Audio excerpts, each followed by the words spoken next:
Welcome to Night City, the car-congested chrome jungle of Cyberpunk 2077, and I'm here to explain how awesome yet messy these roads actually are, thanks to the hours I spent combing every mile of these streets for details. And what I found doesn't just showcase how amazing the 3D world is, they tell a story of the crunch and compromises that CD Projekt Red faced during development. And by the end of the video, I'll even tackle the roundabouts. It's a big deal, but first, let's start with the most mysterious detail that you've definitely driven on, and that's the odd metallic strips that are found almost exclusively in Westbrook. These lovely lines come in a primary palette of red, blue, and orange. Most players probably ignore these, but they are a detailed mired in a layer of possibilities, and there is a very specific reason that they dot the high-energy district of Westbrook. But before I dive into what they are, I have to cover what they are not. Since if you clicked on a video where a man spent weeks autistically analyzing every square inch of a video game's road system, then you probably already have your own idea of what these are that I need to address.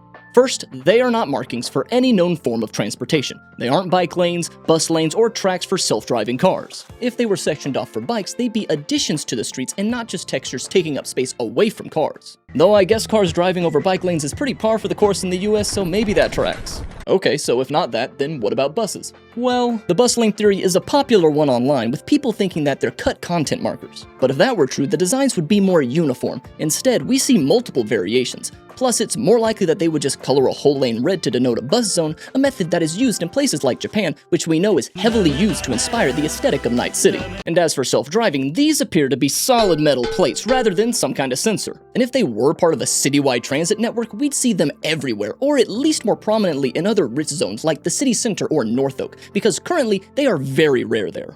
Second, they are not repair plates for broken infrastructure. Night City has specific textures for road patches, and they look nothing like the colored metal plates that are lining the streets. Not to mention, construction plates wouldn't be spanning the entire length of multiple lanes for miles on end. And finally, they are not rumble strips or street side parking.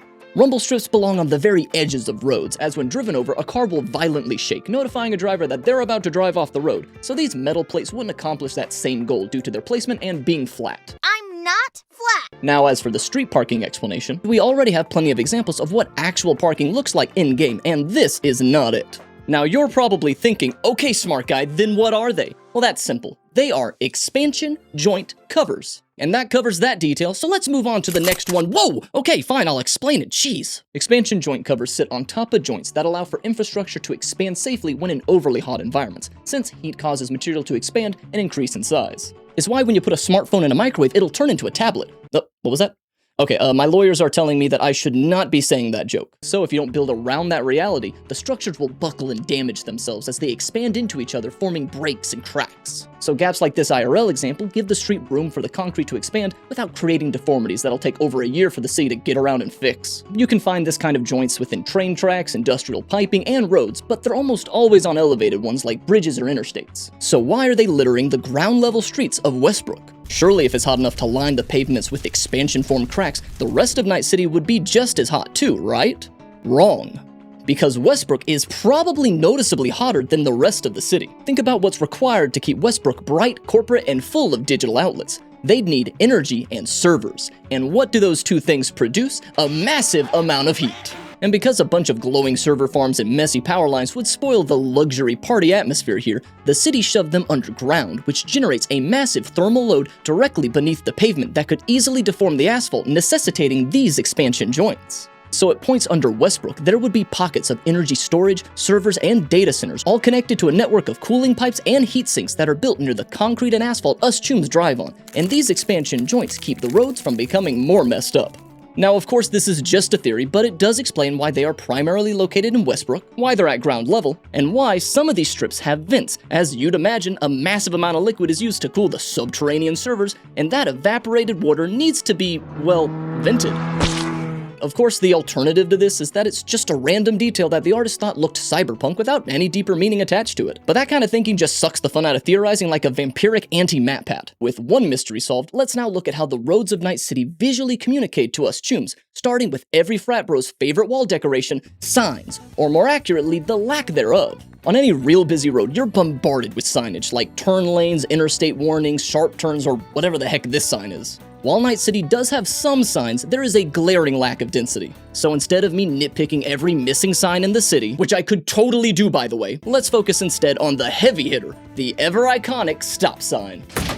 If I put a 4-kid censored gun against your head and asked you to show me a single stop sign in Night City, you'd have your mind broaden all over my walls as you fail to think of just one. Before I started researching for this video, I thought that they simply didn't exist, but I found them tucked away in Santo Domingo at a few shopping centers. We have the elusive stop sign, but do they meet the legal requirements to be a true stop sign? Let's check the specs. A stop sign on a public road needs to be 30 by 30 inches, but since this is a shopping center, I'm gonna count it as private property, which lowers the requirement to 24 by 24 inches. Using my character as a reference and assuming an average female shoulder width of 16 inches, it definitely checks out. As for height, all stop signs need to be at least 7 feet off the ground in business areas, and I don't need MS Paint measurements to show that it clears that easily. I guess when you only have one signpost design in the whole city, you make sure that it's a big boy. But like I tell myself every day, size isn't everything. It's also how you use it. So let's see how Night City uses these octagonal objects. Stop signs need to be placed as close to the intersection stop line as reasonably possible, and CDPR clearly did that. However, it's a bit too close to the curb though, as regulation requires a 2-foot offset. And this is maybe 1.5 feet at most, since it's barely longer than my character's weird Barbie looking feet. If the sign is just weighed down, someone just needs to call Atom Smasher to scoot it on over a few inches and we're golden.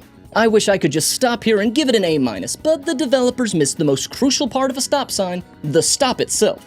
Regulation requires white letters, a white border, and very specific font heights. And comparing it to a real-life stop sign, you can see that it's clearly missing the mark a bit. It looks like they used the Rajdhani font instead of Highway Gothic, which is just a classic rookie mistake. So the stop signs of Night City fail to meet the essence of a true stop sign, but they're pretty darn close. Now what I find truly bizarre about the Santo Domingo stop sign is that the asset clearly exists in the game files, yet it's rarely used. I have scoured dozens of shopping centers and business plazas, and they're almost always missing this sign. Why is it that they are so rarely used and almost exclusively in Santo Domingo? It feels like the texture was finished, but the development crunch hit so hard that the environmental detail phase of the project just evaporated before these signs could be placed where they belong. And I genuinely think that's the case because the stop sign isn't the only rare specimen that I found primarily in Santo Domingo. I managed to track down many signs that are shown behind me that I didn't even realize were in the game until I was working on this video with how rare they are, and all of them are found in Santo Domingo primarily. So maybe CD Projekt had originally planned to include a lot more real-life signage in the game, and they started by adding them to this district first. But as the infamous development crunch dragged on, they just stopped placing them and diverted time spent on that on other crucial tasks, like maybe quest development or making Johnny Silverhands look even more attractive. Now, signs aren't the only way the city talks to its burrito XXL guzzling drivers. We also have the Crosswalks, which I bet most of you delinquents have never actually used, instead opting to play a cybernetic game of Frogger across the traffic. And that's a shame, because the level of detail here is genuinely impressive. These crossing signals reflect real-world safety logic, with the pedestrian light changing before the traffic light does. This delay is a crucial safety feature, giving people who started crossing a head start so that they aren't just stranded in the middle of an intersection when the cars get the green light. Because you know that drivers in this city are gonna run you down given the chance. But you don't just see the crosswalks, you can also hear them signaling to pedestrians. And if you like hearing things with your ear holes, then do I have the hardware for you, as this message is sponsored by Raycon. Spring is here, so there's no better time to go touch some grass and get active. And you know how much I love staying active. I mean, I've made 2 videos where I literally walk the length of a marathon IRL, counting steps in a video game. However, my city hates sidewalks, so whenever I'm putting earbuds in my ears, I'm always worried that I won't be able to hear a truck coming up behind me. But those fears are gone with Raycon's bone conduction headphones. Instead of going in your ears, these bad boys sit outside of them like one of those Roman reefs, making you feel all fancy while you're listening to music, podcasts, or positive affirmation videos. This leaves your ear holes wide open so you can stay aware of your surroundings while you're staying active or just going about your day. That's safety and sound, all without losing those clear, motivating sounds. And right now, you can get them 20% off, which makes it the perfect time to try them. I love using them while I'm getting my daily steps in, as well as while I'm procrastinating on editing. And if you enjoy doing things not in total silence, I think you'd like them too. Oh, but if they don't go in your ears, then how can you hear anything? I'm glad you asked, person I made up. Similar to how the codec in Metal Gear Solid works, Raycon's bone conduction headphones transmit sound through vibrations in your bones, leaving your ears open to the world, on top of not relying on buds, so good luck shaking these things off your head. Oh, and don't get me started on how long these headphones last, as it's got a 13-hour battery life, on top of it being waterproof and dustproof, making them perfect for those sweaty, rainy walks on the beach that we're all looking forward to this spring. My phone battery doesn't even last that long, and my last Android literally broke because it got dust in the headphone jack. Just, Why don't these things come with covering flaps? You get all of what I said, plus quality performance, but without the huge price tag of other brands. And I honestly don't know how they do it, but I suspect wizards are involved. But however they fit such quality into them, they've made over 3 million customers fall in love with Raycon while offering a 30-day happiness guarantee, which means it's working. So if you want to refresh your routine this spring with Raycon's bone conduction headphones, then click the link down in the description or go to buyraycon.com/RGHBC to get 20% off. Thanks again, Raycon, for sponsoring this. And now, back to the Crosswalk audio signals. If a real-world crosswalk includes audio signals, the walk portion must include something like this. College Avenue, walk sign is on. And the don't walk portion needs to sound something like this. Wait, wait, wait. Now, there are a few variations and exceptions to these rules, but what I outlined are a good representation of what the bare minimum is needed most of the time, and Night City almost nails this. For reference, the walking audio in-game sounds like this. Walk.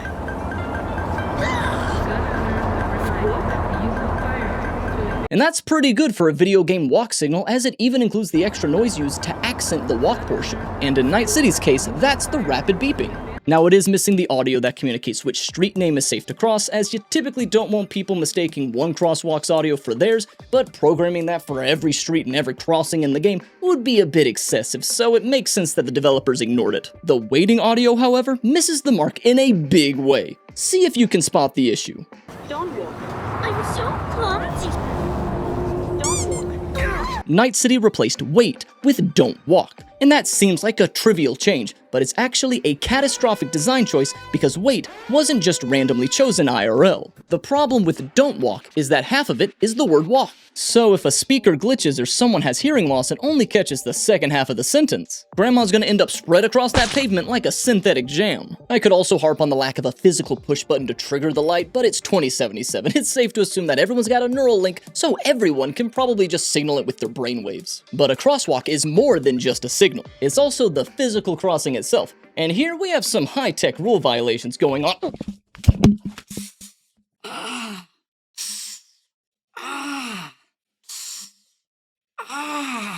Based on MUTCD standards, these are closest to a longitudinal crosswalk design, which requires markings be 12 to 14 inches wide, with a gap of 12 to 60 inches between them, and a minimum total width of 6 feet. And using my character's feet as a ruler, you're welcome, you sick degenerates, we can assume that her feet are an average length for an American woman at 9.5 inches. So by comparing her feet to the width of the markings, we see that it's within the required range, but the spacing is much too tight at maybe just 10 inches. But at least the total crosswalk width is good, as you can clearly see. But don't get me started on the lack of curved ramps. How is someone in a cyber wheelchair supposed to cross the sidewalk with a solid 6-inch concrete ledge? That's a massive violation, as sidewalks are required to smoothly meet with the road, allowing the physically impaired to access the crosswalk safely. Though Night City not giving two thoughts about the disabled is on brand. I guess they just had a sweet spot for those with hearing loss. But screw you if you need a wheelchair, get some cyber legs, loser. Now, the last communication detail are the words on the street, as CDPR loves to paint slow and stop on the asphalt, and I mean they really love to do that. In the real world, slow markings are used to warn drivers of upcoming hazards like a sharp turn,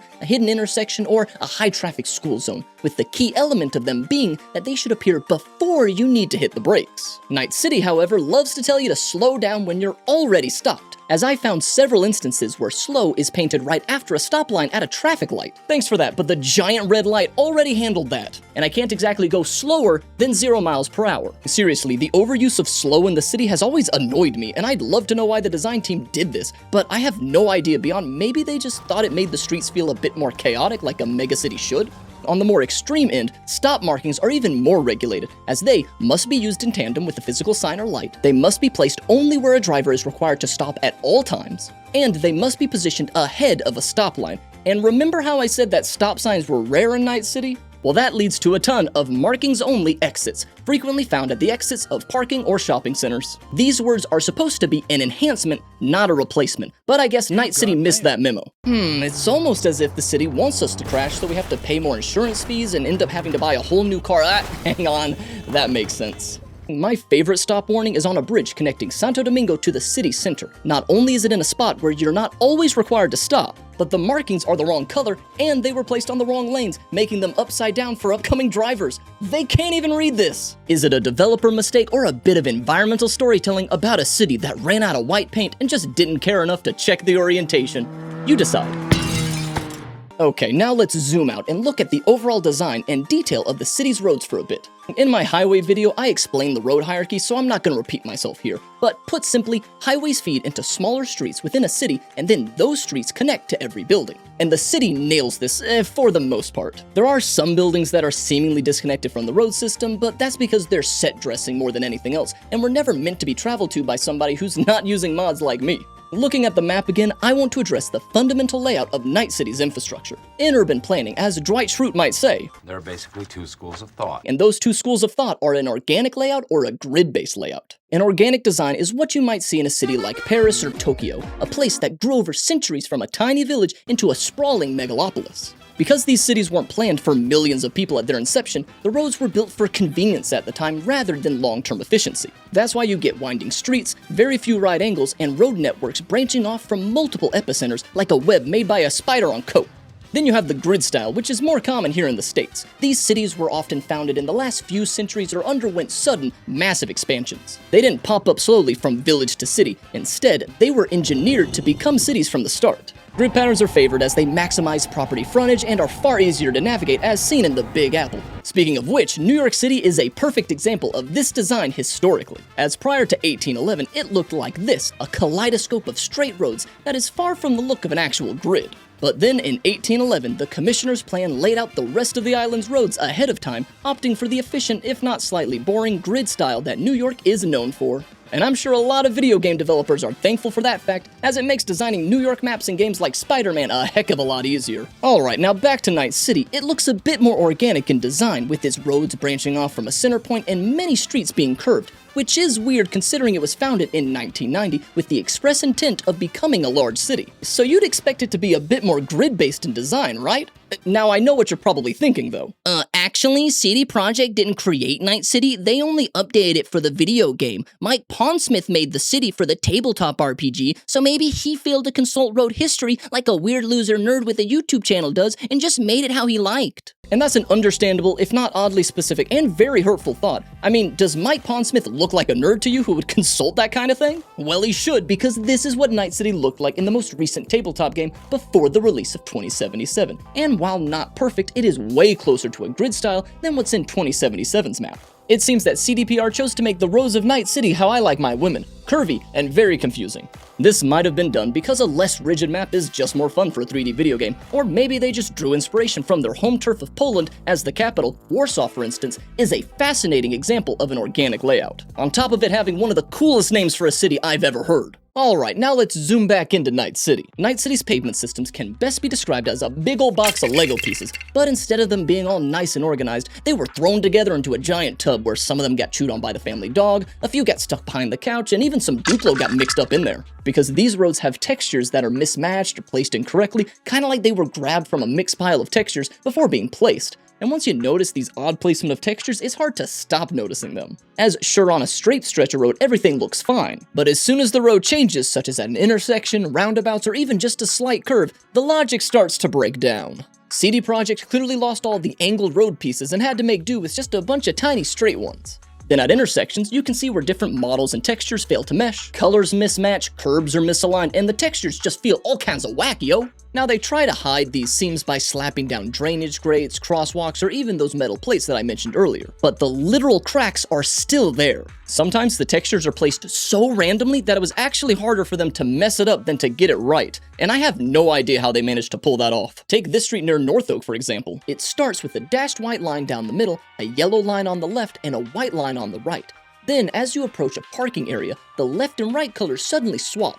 A few steps further, the dashed white line becomes a double yellow and both sides are turned white. And then eventually it settles back to its original setup, only to come to a four-way intersection which has its own issues, but I'll get to that in a little bit. And once you notice these glitches in the matrix, you will not be able to unsee them. I wasn't even actively trying to find some weird street example for the video. I was just flying over it, and my brain, now hardwired to spot road violations, locked onto this out-of-place yellow line immediately. As a side note, that intersection from earlier uses both yellow and white dividing lines, when it really should just be using yellow. In the real world, yellow divides opposing lanes of traffic, while white divides traffic moving in the same direction. Night City uses the wrong Lego piece for lane markings all over the place. It's a constant source of potential head-on collisions, and now that I've pointed out this mistake to you, I hope you enjoy this cursed knowledge because you're going to be seeing it all over Night City's road systems, because this mistake is everywhere. And thanks to my cursed civil engineering visual prowess, I actually noticed a detail so confusing that I bet you no one else has talked about it, and it involves how the roads look from really far away. But to explain this one, we need to play a quick game of Guess the Texture! The rules are simple. I'm going to show you a low-res texture that is used when an object is really far away, and all you have to do is guess what it is when the detail is risen due to getting closer. Alright, let's begin. Round 1. Is this road divided by a yellow or white line? Correct, it's yellow. Round 2. Is the line here white or yellow? Well done, it is yellow again. Round 3. Just like the last rounds, is the line yellow or white? Oh, I am sorry, that is actually a white line. Better luck next time. If you think that's stupid, I'm right there with you. It looks undeniably yellow from a distance, so why does it become a white line when you get closer to it? Well, to understand, we need to talk about how game engines handle performance in a massive open-world game, and its connection to why textures look blurry at a distance in the first place. Because there are just so many assets to render, developers use various LODs, or level of details, for models. If they didn't and tried to render every single polygon in 4K in the entire game, your 60 FPS game would suddenly become a PowerPoint presentation, and your PC would start to be sounding like it's gonna explode. So, to save on processing power, the game swaps in lower detailed models when you're further away. Until recently, developers had to design these low LOD models by hand. However, modern engines like Unreal 5 can auto-generate them. But Cyberpunk runs on the Red Engine 4, which I have no idea if it can do that or not. Though, based off of evidence in Night City, I'm convinced that the devs were setting them up manually. First, if we look at the cars in Night City, we can see that they're replaced by a sort of 2D looking model from further away. And if the game generated these models itself, you would think that getting closer would reveal a vehicle around the same spot as the low LOD, right? Well, I tried to test this exact thing many times in the game, and every time I did, I couldn't find a vehicle anywhere nearby. Then there's what happens to the highway when you're far enough away. In some spots, if you're too far away, the low LOD version will be loaded in a completely different spot than the higher LOD model. If the game engine created the low LOD models, I'd expect it to be closer to the original location. So between this and the car example, I'm leaning towards the fact that CD Projekt devs had to create and place the low LOD models themselves. Oh, and the car and highway examples are not bad game design. Since you're not actually meant to be seeing it as a player, I just can since I'm breaking the game with mods. So there's not really a problem here from any of the stuff I've pointed out. CD Projekt, you still did a good job. The developers essentially made two Night Cities, a highly detailed one and a PS1 looking version. Most of the city is loaded in as the lower detailed version, but within a certain radius of the player, objects have the higher LOD model loaded in instead. And for the most part, the lower and higher detailed versions of an object are placed by developers in the same spot, but they can be slightly off at times. Now back to the road example. It seems that the designers in charge of the low-res world placed a yellow line for the street, while the devs in charge of the high-res version opted for a white one instead. And ironically, the low-res devs were actually correct on this, as the road should have had a yellow dividing line as traffic can flow in both directions. I guess someone just forgot to send a memo to the high-res dev team. Okay, now let's rapid fire through some of the other stuff that I found before we get to the last in-depth detail. First, do you know what the slowest speed limit in Night City is? It's 40 miles per hour. Now, do you know what the highest speed limit is? It's also 40, because the only speed limit in Night City is 40 miles per hour. Every single speed limit sign is set to 40, assuming any sign is actually posted anywhere nearby, that is. The devs just didn't have enough time to make different signs, not even variations on the 40 mile per hour sign itself, because when the regular texture didn't fit, they just kinda stretched it out. And it goes without saying that 40 miles per hour is far too fast in a residential zone and far too slow in most everywhere else, especially on the freeways. Next, let's look at the intersections specifically, starting with those in the outer districts of the city. Surprisingly, these are actually okay. They have the crosswalks and stop lines where you'd expect them, and because they're simple four-way junctions, you don't really need complex guidance lines when you're taking turns. Hey, buddy, you know you can't park there, right? The only real issues here are that some places are missing needed stop signs, but I've already mentioned that. The real nightmare fuel of the road system is in the bustling areas like Westbrook. How are you supposed to navigate a 5-way intersection when there are no traffic lights for turning, there are random white diagonal boxes everywhere, and ground that is inexplicably orange?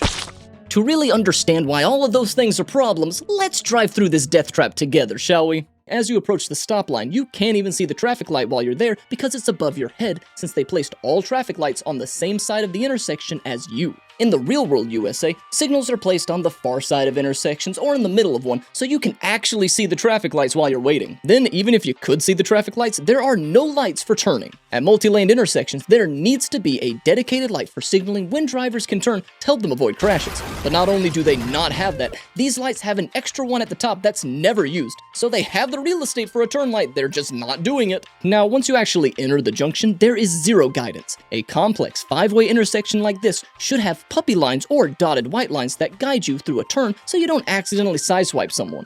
And then there are these boxes. Why are you even here? In the US, diagonal white lines denote an area that you should never drive on unless it's an emergency. So why are they covering the intersection lanes? They look a little bit like the UK box junctions, which are signals for drivers to slow down, but 1, this ain't the UK, and 2, they're not an exact match. And that theory goes right out the window when you see that some intersections are covered by a red diagonal box. And I have no idea what these are for because the red color makes me think I shouldn't be driving on this, but I kinda have to. And last, I have no idea what CDPR was cooking up with the orange paint here.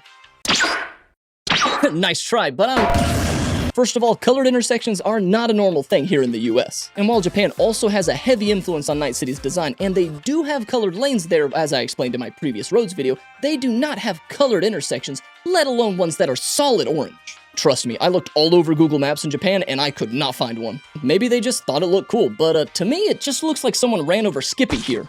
And with that, the rapid fire portion's complete. For the final deep dive detail, let's talk about volume. Having traveled across Night City for hundreds of hours, one simple question has been eating away at my brain like a parasitic worm. Where is all the parking? In a city of 7 million people, it's impressive how little space is actually dedicated to storing people's cars. The only major garage that I can even remember in-game is the one at B's apartment, which holds exactly 54 cars. Yes, I did count them all, and that number is so low that even if there are a few tucked away, that is a drop in the bucket for a population of this size. And the side parking we do see in-game is not nearly enough to make up that number. In the real world, a city of 7 million people would need millions of parking spaces to function. But in the ultra-capitalistic, corporate-owned Night City, however, the answer to why there's so little parking can be found in lore, because they actually outlawed paid parking. According to the official lore site of nightcity.love, you can park anywhere you like for as long as you like. Paid parking was scrapped completely in the 2060s, partially in response to extreme violence directed at contractors cooperating with MeterMe, a distributed parking enforcement startup. Now, when I first read park anywhere you like,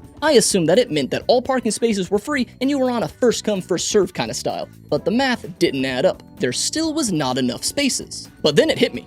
If paid parking's illegal, nobody's going to be building or maintaining parking garages as it's just not profitable.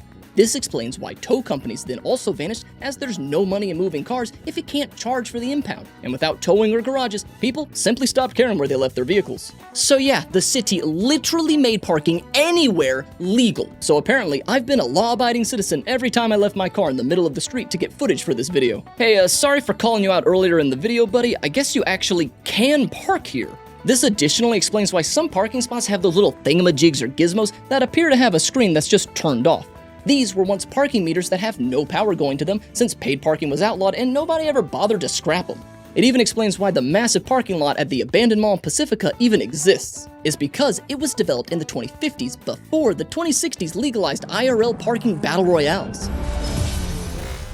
So the architects still had to plan for legal parking back then. Over time, the rest of the city just repurposed its garages into more profitable businesses, explaining their near total absence in-game. And this is just peak Night City logic. Oh, you guys want free parking? Fine, litter the streets with your trash cars, then that'll teach you. Us CEOs can park on helipads anyways. Now, I've heard some people argue that self-driving cars could explain the lack of parking, as you can just have the car circle the block until you call for it, thus eliminating the need for a parking spot. But I've hijacked enough cars to know that there is always a person inside, so self-driving is not the answer. The answer is just legalized automobile anarchy. Now, the final volume detail that we need to discuss is my favorite road structure, roundabouts. Here in the US, we're too cowardly to adopt them widespread, so seeing 4 in one city is a win in my book, as they're dubbed the most efficient piece of infrastructure we hate to use. And they offer a ton of benefits. They're safer than traffic lights, they reduce congestion, and they force drivers to slow down naturally instead of just relying on a sign to tell them what to do. Most of Night City's roundabouts are actually well designed.